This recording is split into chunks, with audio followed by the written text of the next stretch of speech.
Iran के एक अहम बंदरगाह पर पाकिस्तान की पनडुब्बी देखे जाने के बाद भारत हरकत में आ गया। अभी तक ईरान और पाकिस्तान के रिश्तों में कड़वाहट भरी थी, लेकिन यूक्रेन की जंग से बदले माहौल में दोनों देशों की करीबी बढ़ती जा रही है।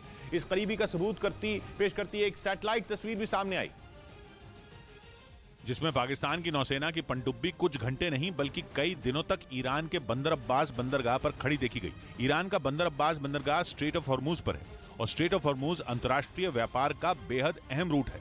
दुनिया में कच्चे तेल की रोजाना जो सप्लाई होती है उसका लगभग 5वां हिस्सा स्ट्रेट ऑफ हॉर्मूज से होकर गुजरता है। बंदर अब्बास की इसी अहमियत की वजह से भारत ने वहां रूस से international north south transport corridor नाम का एक नया व्यापारिक रूट शुरू किया है। ऐसे में बंदर अब्बास पर पाकिस्तान की सेना की मौजूदगी खतरे पैदा कर सकती है। इधर हरियाणा के कुरुक्षेत्र में झंडा फहरा रहे पूर्व मंत्री संदीप सिंह के खिलाफ विरोध प्रदर्शन से हंगामा मच गया। वहां एक महिला संदीप सिंह के झंडा फहराते ही उनके विरोध में नारे लगाने लगी और सुरक्षा घेरा तोड़कर आगे आने की कोशिश करती नजर आई। हालांकि इससे पहले कि वो संदीप सिंह तक पहुंच पाती, पुलिस वालों ने उसे पीछे धकेल दिया, जिसमें वो जमीन पर गिर पड़ी।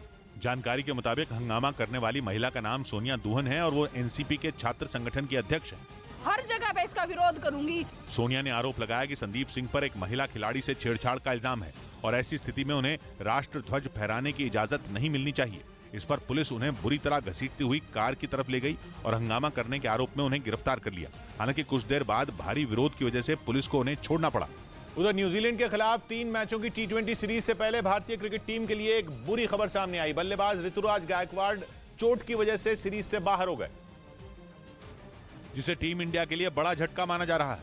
बताया गया कि रणजी ट्रॉफी टूर्नामेंट में खेलते हुए ऋतुराज गायकवाड़ की कलाई में चोट लगी, जिसके बाद उन्हें इलाज के लिए बेंगलुरु की नेशनल क्रिकेट एकेडमी में भेज दिया गया। उधर नीतीश कुमार और उपेंद्र कुशवाहा के बीच झगड़ा बढ़ गया।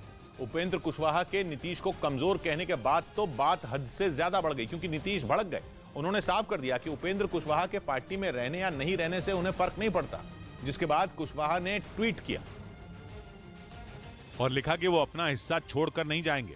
फिर क्या था, जेडीयू का झगड़ा जग जाहिर हो गया और पार्टी नेता अशोक चौधरी ने उपेंद्र कुशवाहा को किराएदार कह दिया। जब तक मन होता है मकान में भाड़ा देके रहता है, नहीं मन होता तो दूसरा मकान चल जाता है। यही नहीं, पार्टी में उनके इस्तीफे की मांग भी उठने लगी। हम लोग क्या कार्रवाई करेंगे? शर्मानी चाहिए, त्यागपत्र दे देना चाहिए उस आदमी को। यानी बीजेपी से अलग होने के बाद नीतीश ने पार्टी को मजबूत करने के लिए जो दांव खेला वो फेल होता दिख रहा है, क्योंकि उपेंद्र कुशवाहा नीतीश को कमजोर कह रहे हैं और पार्टी में अपना हिस्सा मांग रहे हैं। और अगर वो पार्टी से अलग हो गए तो जेडीयू के वोट बैंक पर असर पड़ सकता है, जिससे बीजेपी की चुनावी राह अपने आप आसान हो सकती है, क्योंकि जेडीयू का वोट बटेगा और मुमकिन है कि कुछ वोटर बीजेपी की ओर शिफ्ट हो जाएं।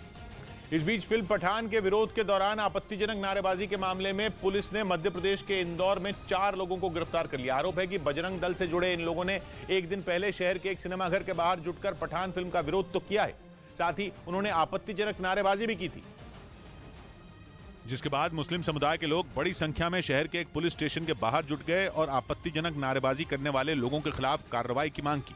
इस मामले में पुलिस ने केस दर्ज कर लिया और आरोपियों की पहचान कर 4 लोगों को गिरफ्तार कर लिया। इसी तरह उत्तर प्रदेश के बरेली से भी एक वीडियो सामने आया, जिसमें एक मॉल में पठान देखने पहुंचे फिल्म के कुछ समर्थक और विरोधी आपस में भिड़ गए, जिन्हें हंगामा खड़ा होने के बाद वहां से बाहर निकाल दिया गया।